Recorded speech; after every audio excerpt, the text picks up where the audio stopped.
നടൻ Leonardo DiCaprio squid game 3-ൽ പ്രത്യക്ഷപ്പെടുമെന്ന അഭ്യൂഹങ്ങൾ പുറത്തുവന്നതിന് പിന്നാലെ നെറ്റ്ഫ്ലിക്സ് പ്രതികരണവുമായി രംഗത്തെത്തി. പ്രചരിക്കുന്ന വാർത്തകൾ തെറ്റാണെന്ന് നെറ്റ്ഫ്ലിക്സ് അറിയിച്ചത്. ചിത്രീകരണം രഹസ്യമായി നടത്തിയിരുന്നുവെന്നും നടന്റേത് ഗസ്റ്റ് റോൾ ആണെന്നുമാണ് വാർത്തകൾ പ്രചരിച്ചത്. സ്ക്വിഡ് ഗെയിം 3 2025-ൽ പ്രീമിയർ ചെയ്യുമെന്ന് നെറ്റ്ഫ്ലിക്സ് പ്രഖ്യാപിച്ചതോടെ ആകാംക്ഷയിലായിരുന്നു ആരാധകർ.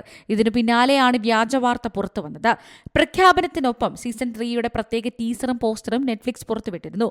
ലോകമെമ്പാടും സൂപ്പർ ഹിറ്റായി മാറിയ സീരീസായിരുന്നു സ്ക്വിഡ് ഗെയിം. സീരീസിന്റെ വസ്ത്രങ്ങളും സംഗീതവും എല്ലാം തന്നെ സൂപ്പർ ഹിറ്റായിരുന്നു. നിരവധി പുരസ്കാരങ്ങളും സീരീസ് കരസ്ഥമാക്കി.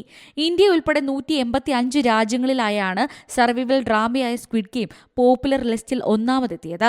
ഗ്ലോബൽ ചാർട്ടിൽ ഒന്നാമതെത്തുന്ന ആദ്യ ഏഷ്യൻ പരമ്പരയും സ്ക്വിഡ് ഗെയിമാണ്. ഹാങ് ഡോങ് യുക്കിന്റെ സംവിധാനത്തിൽ പുറത്തുവന്ന സ്ക്വിഡ് ഗെയിം റിലീസ് ചെയ്ത ആദ്യ മാസം മാത്രം 1.65 ബില്യണിലധികം കാഴ്ചക്കാരെയാണ് നേടിയത്. കൊറിയൻ താരം ഹോങ് ക്യു ആയിരുന്നു പ്രധാന താരം. കടത്തിൽ മുങ്ങിയ ആളുകളെ വമ്പൻ സമ്മാനത്തുക വാഗ്ദാനം ചെയ്ത് പ്രലോഭിപ്പിച്ച ശേഷം അപകടകരമായ ഗെയിമുകൾ കളിക്കാൻ നിർബന്ധിതരാകുന്നതാണ് സ്ക്വിഡ് ഗെയിം ചർച്ച ചെയ്യുന്ന വിഷയം. Entertainment desk, C Malayalam news. പുതിയ വാർത്തകളും വിശേഷങ്ങളും ഇനി വിരൽ തുമ്പിൽ. എല്ലാ ഡിജിറ്റൽ പ്ലാറ്റ്ഫോമുകളിലും ഇപ്പോൾ സി മലയാളം ന്യൂസ് ലഭ്യം.